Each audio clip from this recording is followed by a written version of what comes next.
Hello! May nararamdaman ka na ba sa iyong katawan?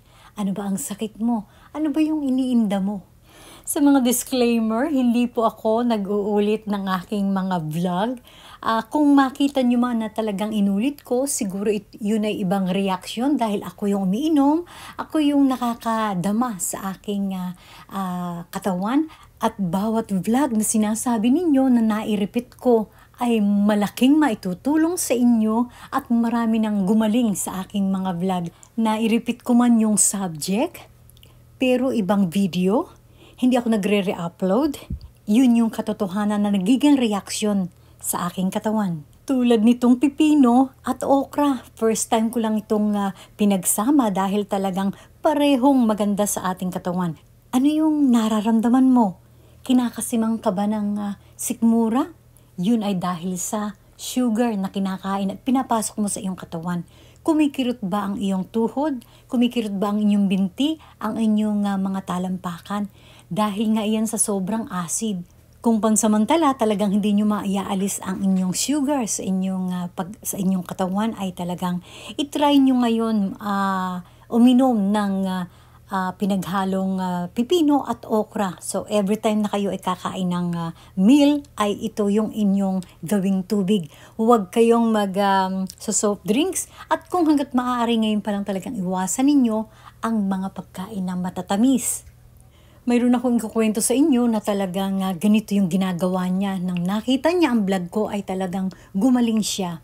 Nang mapanood niya ang isang aking video na talagang lahat ng sakit ay mayroon ako. Talagang meron akong diabetes. Maliit pa lang ako, talagang kumikirot na yung aking mga tuhod, paa dahil nga sa sobrang kahirapan, kakulangan sa mga bitamina, kakulangan sa lahat ng bagay, at saka sa sobrang sipag na masasabi ko, madaling araw pa lang talaga kami ay lumulusong na sa putik.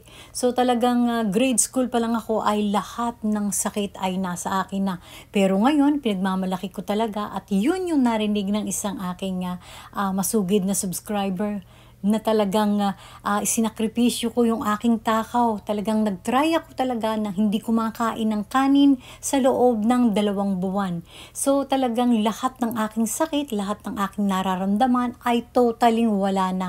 So ginaya niya yun, at ito sinishare ko pa rin sa inyo na talagang makatutulong ng malaki sa inyo.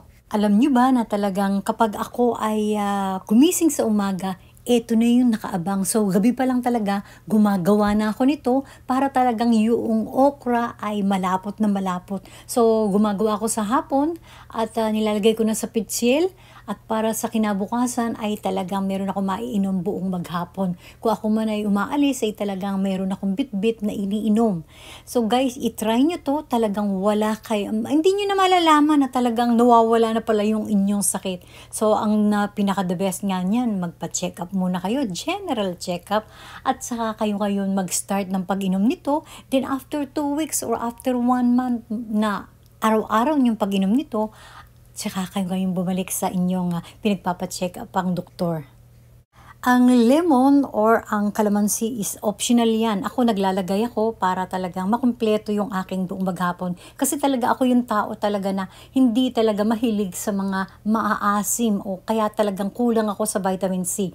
So ngayon ako gumamit man ng lemon or kalamansi. So hindi ko naman talaga inaaraw-araw at dinadamihan. So siyempre, susunod din tayo sa mga kasabihan na ang lahat ng bagay dito sa mundo, pag sobra ay mali.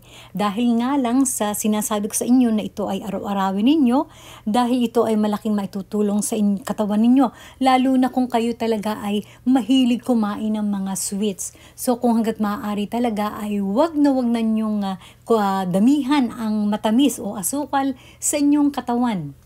So, siyempre, ang okra, napakalapot niyan. Kung talagang sumasakit ang tuhod mo, talagang napakaganda. So, kung ang inyong kolesterol ay napakataas, ay talagang uminom kayo ng araw-araw ng itong 2 pinaghalong ito, ay talagang yung kolesterol mo ay talagang bababa at magiging normal. So, kung kayo ay talagang mga may kumikirot-kirot, alam niyo ba yung mga kumikirot-kirot na yan? Yan yung mga nagbabara lang sa ating mga ugat na talagang hindi na nagdumadaloy na maganda dahil nga sa sobrang acid ay talagang nai-interrupt ng acid